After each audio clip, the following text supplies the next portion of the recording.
మీకేమర్థమవుతుంది మీరు వచ్చి కూర్చున్నారు అని వాళ్ళని అడిగితే ఆయన చెప్పే మాటలు మాకేమర్థం అవుతుందంటే తర్వాత సంగతి. కానీ ఈ ఫెలోషిప్, ఈ సహవాసం, ఈ సన్నిధి చూస్తుంటే మాకు ఇంటికాడ ఉండబుద్ధి కాటల్లో ఇక్కడికి రావాలనిపిస్తుంది. అందుకనే వచ్చి కూర్చున్నాను.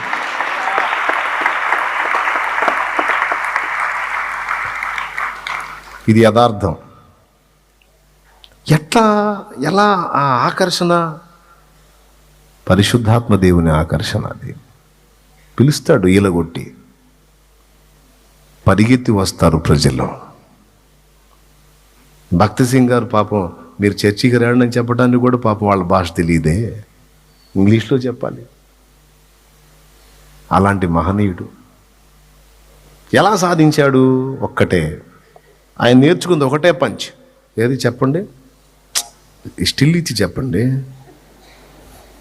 ఏంది ఇట్ట పెట్టారు? ఏంది ఇట్ట? ఆయన నేర్చుకుంది ఒకటే పంచ్. ఏ పంచ్ అది?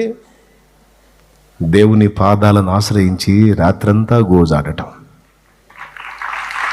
రాత్రంతా గోజాడటం. ప్రార్థన, ప్రార్థన, ప్రార్థన. అయ్యా అయ్యా అయ్యా. అమ్మా వింటున్నావా చెల్లి? మా అమ్మగారు అయిపోయింది, కూటం అయిపోయింది. అమ్మ మా అమ్మగారు అయిపోయింది, కూటం అయిపోయింది. ఒక్క మొక్కిందమ్మ. మీ మంచి కోసం ఎవ్వరు కూడా మిస్ అవ్వద్దమ్మా. అందరూ అమ్మా, అందరూ. అయ్యా ఏనన్నా ఒక్కటే ప్రార్థన, ప్రార్థన. దేవా దేవా, నా ప్రయాస వ్యర్థం కానివ్వద్దు. ఆత్మలను రక్షించు, ఆత్మలను ఇవ్వయ్యా, జీవితాలు వెలిగించయ్యా, బ్రతుకులను సరిదిద్దయ్యా. ఎంత గోజాడాడో, ఎన్ని నిద్రలేని రాత్రులు గడిపాడో, ఎన్ని కన్నీళ్లు విడిచాడో, మోకాళ్ళు ఎంత నల్లబారిందయ్యో. ఏం ఐడియాలో ఉపయోగించాడు, ఏం యుక్తులు ఉపయోగించాడు, ఏం కుయుక్తులు ఉపయోగించాడు, ఏం తెలివితేటలు ఉపయోగించాడు.